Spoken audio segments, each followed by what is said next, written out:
बिस्मिल्लाहिर्रहमानिर्रहीम अस्सलामुअलैकुम। यौम आज़ादी की खसूसी ट्रांसमिशन एंड न्यूज़ HD के साथ मैं हूं आपका मेज़बान दानियल हुसैन। नाजरीन, जैसा कि आप लोगों को मालूम है कि तमाम पाकिस्तानी आज अपना 77वां यौम आज़ादी भरपूर जोश व जज्बे के साथ मना रहे हैं और इसी हवाले से आज हम मौजूद हैं N News HD के हेड ऑफिस में और हम भी अपनी टीम के साथ पाकिस्तान का जो यौम आज़ादी है वो भरपूर जोश व जज्बे के साथ मना रहे हैं।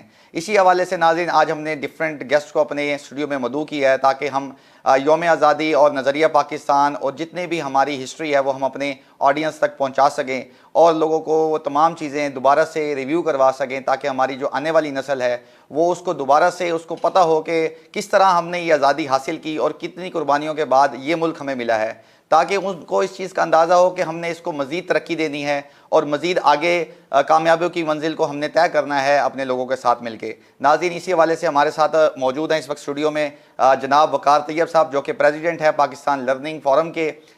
वेलकम करते हैं जी आपको अपने प्रोग्राम में। कैसे हैं आप? ठीक ठाक हैं? बहुत शुक्रिया। First of all I know कि आज पूरा दिन जो है ना बड़ा टाइट स्केड्यूल है आप जैसे लोगों का, तो आपने अपने बिजी स्केड्यूल में से वक्त निकाला, बहुत बहुत शुक्रिया जी। आपका शुक्रिया। वकार भाई, बात करेंगे नज़रिया पाकिस्तान के हवाले से कि एक तो हमारी ऑडियंस को सबसे पहले ये बताइएगा कि नज़रिया पाकिस्तान की बेसिक्स और देन जो हमने पाकिस्तान को हासिल किया और क्या क्या हमारी जो चीज़ें हैं जिनको हमने इम्प्रूव करना है नई नस्ल के हवाले से।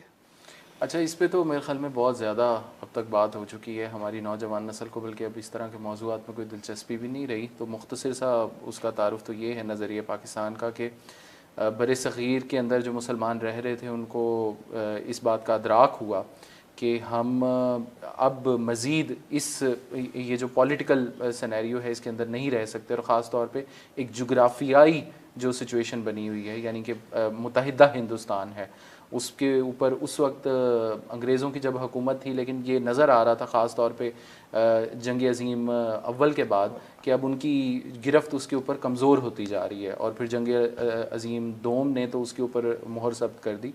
तो अब वो जानते थे कि अंग्रेज़ों को ये हिंदुस्तान आज़ाद करना पड़ेगा, और उसमें हमारे जो फोर फादर्स थे, अल्लामा इकबाल, कायद आज़म सर सैयद अहमद ख़ान वगैरह, तो उन्होंने, उनकी दूर अंदेशी थी, उन्होंने देख लिया कि अंग्रेज़ तो अब छोड़कर जाने वाले हैं, लेकिन वो हिंदुस्तान छोड़कर जाएंगे, लेकिन हमें यहाँ से आज़ादी नहीं मिलेगी। हम, क्योंकि अगर आप आबादी के लिहाज से देखें तो हिंदू जो हैं वो आबादी में अक्सरियत में हैं, और इस वक्त दुनिया में बहुत सारे मुल्कों में सल्तनत उस्मानिया का जिस तरह ख़ात्मा हुआ था तो जमहूरियत पनप रही थी। जमहूरियत का मतलब वही कि यानी कि जहाँ पे ज़्यादा इलेक्टेबल, ज़्यादा तादाद के अंदर जो लोगों की राय का एहतराम किया जाए। और इस बारे में तो बल्कि अल्लामा इकबाल ने बड़ी खूबसूरत एक बात भी की थी कि जमहूरियत एक तर्ज हुकूमत है कि जिसमें बंदों को गिना करते हैं, तोला नहीं करते। तो उसमें मुसलमान जाहिर सी बात है कि अक़लियत में बदल जाते वहाँ पे, और दूसरा उनकी अपनी एक शनाख्त है। तो हमारे जो बानियाने पाकिस्तान हैं उन्होंने ये ख्वाब भी देखा और उन्होंने ये तसव्वुर दिया कि हमें एक अलग रियासत चाहिए। वो रियासत जोग्राफियाई तौर पे, सबसे पहले जो उसकी बेस थी वो जोग्राफियाई तौर पे, यानी जियोग्राफिकली वो अलहदा होगी, और वो ऐसी रियासत होगी जहाँ पे मुसलमान अपने मज़हब की, अपनी दीन की मुकम्मल तौर पे आज़ादी के साथ उसको प्रैक्टिस कर सकें। फिर उसकी मतलब ये तो बिल्कुल वहाँ से असास शुरू हुई ना, उसके बाद उसके क़याम के वजूहात क्या थी, क़याम की असल मतलब उनके पीछे क्या नज़रिया था कि हम जो ये रियासत हासिल कर रहे हैं, यहाँ ये रियासत किन किन टर्म्स पे कायम होगी, यहाँ पे किस तरह का स्टैंडर्ड ऑफ लिविंग होगा, और हम अगले 50 साल में क्या अचीव करेंगे, वो एक दूसरी चीज़ है। लेकिन हमारी नौजवान नस्ल के लिए सिर्फ इतना जान लेना, ये मुख्तसर सी बात में ये काफ़ी है कि हमारे लिए तो ये 77वां यौम आज़ादी है, लेकिन जो लोग उस वक्त ज़िंदा थे, जिन्होंने वो आज़ादी का वो मंज़र देखा, असल में तो उनको, और मैंने गेस्ट लिस्ट आपकी देखी है, जब आप उनको प्रोग्राम में यहाँ पे बुला भी रहे हैं, उनसे पूछें कि कितनी बड़ी कीमत है जो आपको उसके लिए अदा करनी पड़ती है, जिसको क्योंकि अब बहुत अरसा गुजर चुका है और हम उसको फरामोश कर चुके हैं। ज़ाहिर है हमने वो वक्त देखा नहीं जो हमारे फोर फादर्स ने, उन्होंने हकीकत में वो वक्त देखा, वो टाइम देखा, वो लोगों की कुर्बानियाँ देखी हैं। ज़ाहिर है वो बेहतर तरीके से उनको अंदाज़ा भी है और उनको इस आज़ादी की जो असल कीमत है उसका भी अंदाज़ा है। इकबाल के बहुत करीब पाया मैंने आपको, जब से मेरा आपसे ताल्लुक़ बना है। इकबाल की शायरी और इकबाल की जो आइडियालॉजी है उससे बहुत कम लोग हैं जो इस दौर में करीब हैं। इस हवाले से थोड़ा सा बताइएगा कि किस तरीके से इंटरेस्ट पैदा हुआ और इकबाल की आइडियालॉजी क्या थी नज़रिया पाकिस्तान को लेके और पाकिस्तान के क़याम को लेकर। अच्छा, इकबाल की अगर आप फ़िलासफ़ी को पढ़ें ना, तो वैसे वो एक रियासत, यानी कि रियासत जो जियोग्राफिकल बाउंड्रीज़ के अंदर बंद हो, उसके ख़िलाफ़ थे। हालांकि उनको तसव्वुर पाकिस्तान कहा जाता है, उन्होंने खुतबा इलाहाबाद के अंदर भी पाकिस्तान का तसव्वुर दिया, एक अलहदा रियासत बनती हुई मैं देख रहा हूँ और उसका, लेकिन असल में वो एक यूनाइटेड नेशन, मतलब जो इस वक्त यूनाइटेड नेशन का कंसेप्ट है वो नहीं, बल्कि मुसलमानों की एक इत्तेहाद के ना वो हामी थे। वो कहते थे कि मुसलमानों की एक रियासत होनी चाहिए जिसमें एक करेंसी हो, उनकी एक फ़ौज हो, एक जैसे तमाम चीज़ें मतलब वहाँ पे राइज हों, क्योंकि इस्लाम तो एक है। हाँ, अलबत्ता वो ये कि रियासत, जिस तरह हम यहाँ पे भी कहते हैं कि डिस्ट्रिक्ट लेवल पे गवर्नमेंट्स बननी चाहिए, छोटे यूनिट्स जो अपनी अपनी रियासत की फलाह, अपने अपने शहरियों की फलाह के लिए काम करें। तो उनका एक जो नज़रिया है ना, जब जिस पे सबसे ज़्यादा उन्होंने काम किया पॉलिटिकली, तो क्योंकि सबसे ज़्यादा काम जो है वो कायदे आज़म का है, और थियोरेटिकली जो है उन्होंने हमें यानी असास दी, जो आइडियोलॉजीज़ यहाँ पे दी जो आज भी हमारे लिए काबिल अमल है। तो वो ये कहते थे कि सबसे पहले जहनी ग़ुलामी से आज़ाद हो। एग्जैक्टली इकनॉमिक्स में उन्होंने जितनी बात की, पॉलिटिकल उन्होंने एफिलिएशंस की जितनी ज़्यादा बात की, उसको अगर आप उन फ़िलासफ़ीज़ को आज पढ़ें तो वो कहते थे सबसे पहले तो ज़हनी ग़ुलामी से आज़ाद हो। और आज अगर हम इस वक्त भी देखें तो हम वहाँ से बतौर 77वां यौम आज़ादी हम इसको बड़ा सेलिब्रेट कर रहे हैं, लेकिन एक सवाल तो पूछने वाला, क्या हम वाकई आज़ाद हैं? इस बारे में भी अल्लामा इकबाल ने इबलीस की मजलिस शुरा में कहा था कि क्या मुसलमान के लिए काफ़ी नहीं इस दौर में इल्हियात के तरशे हुए ये लातो मनात।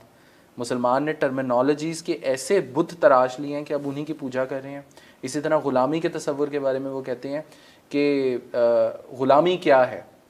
ज़ौक़ हुस्न ज़ेबाई से महरूमी। ज़ौक़ हुस्न ज़ेबाई से महरूमी, जिसे ज़ेबा कहें, आज़ाद बंदे हैं वही ज़ेबा। उन आज़ाद बंदों को फॉलो करो। आज़ाद लोगों की क्या डेफिनेशन? एक और जगह पे फिर वो जाके कहते हैं, भरोसा कर नहीं सकते ग़ुलामों की बसीरत पर कि दुनिया में फ़कत मर्दान हुर की आँख है भी ना। मर्दान हुर वो दो बाप बेटा थे जो हज़रत इमाम हुसैन, जो करबला में जब जंग हो रही थी तो वो यजीद की फ़ौज में थे। हज़रत इमाम हुसैन ने जब तकरीर की थी कि मुझे पहचानो मैं नवासा रसूल हूँ, तो उन दोनों ने पहचान लिया था, वो इधर आ गए थे। तो वही कहा जाता भाई, वो ग़ुलामों की एक फ़ौज के बीच में वो एक शख्स बिल्कुल जो हकीकत को देख ले, वो शख्स बनना है हमें। इसी तरह फिर उन्होंने बहुत सारी इसकी डेफिनेशन दी, ग़ुलामी क्या है फिर उसके ऊपर ना। और रियासत के लिए तो वो रियासत, वो यानी आज भी जो हम सिंपल टर्म्स में जैसे कहते हैं रियासत माँ की तरह होती है, यानी कि रियासत जो है अपने शहरियों का बहुत ज़्यादा ख्याल रखती है, बिल्कुल इस तरह जैसे एक माँ रखती है बेलौस होकर। तो वो सारे उनके कंसेप्ट्स हैं, हमें आज उनको दोबारा रिवाइव करने की ज़रूरत है। और मैं आपके प्रोग्राम के तवज्जुह से, बल्कि ख़ास तौर पे हुकूमत के ऐवानों में ये बात पहुंचाना चाहूँगा कि आप दोबारा से ज़रा इकबाल की आइडियोलॉजी को देखें और उसी के अंदर हमारे तमाम सवालों का जवाब छुपा है। ज़बरदस्त। अच्छा वकार भाई, हमारी नौजवान नस्ल, उसके हवाले से क्या पैगाम होगा? ये हमारा जो आज 77वां यौम आज़ादी हम लोग मना रहे हैं, तो हमारी नौजवान नस्ल को क्या पैगाम देने चाहेंगे? और हमारा दो कौमी नज़रिया जो जिसकी अभी आपने बेस बताई, इस हवाले से मैसेज। अच्छा, दो कौमी नज़रिया से उसकी जो फ़िलासफ़ी है वो अगेन जैसे उन्होंने कहा कि शनाख्त अपनी है। और अल्लामा इकबाल को जो हम बहुत ज़्यादा एडमायर करते हैं, आपने थैंक यू सो मच, आपने कहा कि मुझे बहुत करीब पाया, और वो इस वजह से क्योंकि जब हम मॉडर्न साइंसेस भी पढ़ते हैं और दुनिया में पाकिस्तान का हम एक उसको देखते हैं कि किस पोजीशन पे वो स्टैंड आउट करता है। तो हम सबसे पहले तो ये देखते हैं कि मॉडर्निज़म ने एक प्रॉब्लम पैदा की, it created a crisis of identity, शनाख्त का बहरान पैदा किया। और पोस्ट मॉडर्निज़म ने created a crisis of definition, हर चीज़ के ऊपर सवालिया निशान लगा दिया। और हमारी इस वक्त जो मौजूदा नस्ल है जिसको हम जेन ज़ी कहते हैं, वो बग़ैर सवाल किए हर चीज़ को रद्द कर रही है। मतलब एक तो है ना कि आप सवाल करें, हज़रत इब्राहीम अलैहिस्सलाम ने सवाल किए थे और उनको जवाब मिल गए थे। हमारी नस्ल सवाल नहीं कर रही, हमारी मौजूदा नस्ल। उसकी वजह से हम अपना शनाख्त के एक बहुत शदीद बहरान में हैं। दुनिया में यानी जितनी अक़वाम हैं जिन्होंने तरक्की की इस वक्त, जितने लोगों के आप जितनी अक़वाम के नाम लेने, उन्होंने सबसे पहले अपनी एक शनाख्त कायम की। अल्लामा इकबाल का सबसे पहला यही मैसेज था ना, आपकी एक अलग शनाख्त है। हमें जब वतन मिला तो वहाँ पे वो सफ़र ख़त्म नहीं शुरू हुआ था कि अब उस शनाख्त को बहाल करने का काम शुरू करना है, हमने वहाँ पे उसको इख्तिताम समझ लिया। हमने सबसे पहले तो अल्लामा इकबाल की आइडियोलॉजी से हमें अपनी उस शनाख्त को बहाल करना है। अब अल्लामा इकबाल की आइडियोलॉजी क्यों? क्योंकि एक फ़्रेंच फ़िलासफ़र हैं, वो ये कहते हैं कि दुनिया में जितनी तहज़ीबें हैं वो एक किसी वजूदी शक्ल में मैनिफेस्ट होती हैं। मसलन आप देखें कि इंग्लिश तहज़ीब जो है वो शेक्सपियर की सूरत में सामने आई, यूनानी तहज़ीब होमर की सूरत में सामने आती है। अगर हम बड़े सग़ीर पाक हिंद की बात करें तो उसमें एक शख्स जो आपकी तमाम साइंसेज, आपकी फिलॉसफी, मॉडर्न साइंसेज, लिटरेचर, उस सब को वो उसके अंदर ना वो एक शख्स के अंदर जो मैनिफेस्ट हो गई और मुस्लिम तहजीब, यस, वो अल्लामा इकबाल, नो डाउट। तो अगर हम यहाँ से आज से शुरू करें अपनी शनाख्त कोई बहाली का सफ़र और अपनी डेफिनेशंस को रीडिफाइन करने का सफ़र, कि हर चीज़ जो हमने यहाँ पे इस वक्त हमारे पास रियासत जिन टर्म्स पे चल रही है वो सब के सब जो हैं वो दूसरी अकवाम के मगरिब की इस्तेमाल शुदा है ना। जी बिल्कुल। हम इस वक्त भी मतलब मुकम्मल तौर पे हमारा चाहे एजुकेशन सिस्टम हो, पॉलिटिकल सिस्टम हो, गवर्नमेंट कॉरपोरेट सिस्टम जितना भी है, अगर वो अमेरिका, यूरोप, उनसे ही हमने इस्तेमाल लेना था, उनसे ही हमने उधार लेना था, तो हमने आज़ादी क्यों हासिल की थी? आज़ादी तो उनकी डेफिनेशन वही थी ना कि अपनी शनाख्त के अपनी बहाली पे काम करो। सो हमें नौजवान नस्ल को मेरा मुख्तसर सा सिर्फ ये पैगाम है, इस मायूसी का जो अंधेरा है उसको एक छोटा सा जो दिया है ना वो दूर कर सकता है पूरे अंधेरे को। और वो जो हमारे पास दिया है कम अज़ कम मेरे लिए वो अल्लामा इकबाल हैं, अल्लामा इकबाल की फ़िलासफ़ी है, क्योंकि आप उनको पढ़ते हैं तो आपको पता चलता है वो आपको एक पूरी दुनिया, एक नई दुनिया से शनाख्त कर वो आपको करवाते हैं, इंट्रोड्यूस करवाते हैं। और इसीलिए तो उन्होंने जवाब शिकवा में भी ये बात लिखा था कि कोई काबिल हो तो हम का शान कई देते हैं, ढूंढने वालों को दुनिया भी नहीं देते। ज़बरदस्त जी नाजरीन, ये जो आखिरी शेर था अल्लामा इकबाल का, ये एक बड़ा क्लियर मैसेज है हमारी यूथ के लिए। और नाजरीन इसी तरह आज की जो स्पेशल ट्रांसमिशन है इसका सिलसिला जारी रखेंगे। ब्रेक के बाद दोबारा मिलते हैं एक नए गेस्ट के साथ, नई बातों के साथ। मिलते हैं एक ब्रेक के बाद।